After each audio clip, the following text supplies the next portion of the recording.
An illuminated oil indicator light on your car dashboard is a serious issue that shouldn't be ignored. It can point to various problems, some requiring immediate attention, and can potentially lead to engine damage if not addressed. Here are the steps you can take. Pull over safely and turn off the engine. Driving with a lit oil light is highly discouraged as it can cause significant engine damage due to lack of lubrication. Consult your car's owner's manual. It will provide specific instructions on how to check the oil level and what type of oil your car requires. Check the oil level. Locate the dipstick under your hood, pull it out, wipe it clean, reinsert it fully, and then pull it out again to check the oil level. The dipstick will have markings indicating the acceptable oil level range.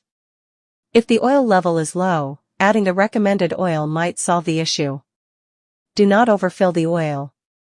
Exceeding the recommended oil level can also be detrimental to your engine.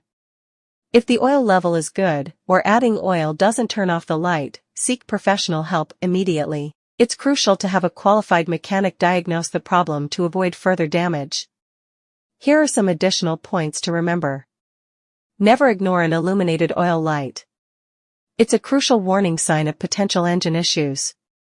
If you're unsure about any step, or uncomfortable performing any checks yourself, don't hesitate to call a tow truck or roadside assistance. Regular oil changes are vital for maintaining proper oil level and pressure.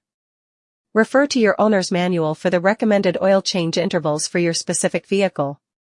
Remember, driving with a lit oil light is risky and can lead to expensive repairs. Taking prompt action and seeking professional help when needed is crucial to protecting your car's engine and avoiding further complications. Subscribe more information YouTube Engineering.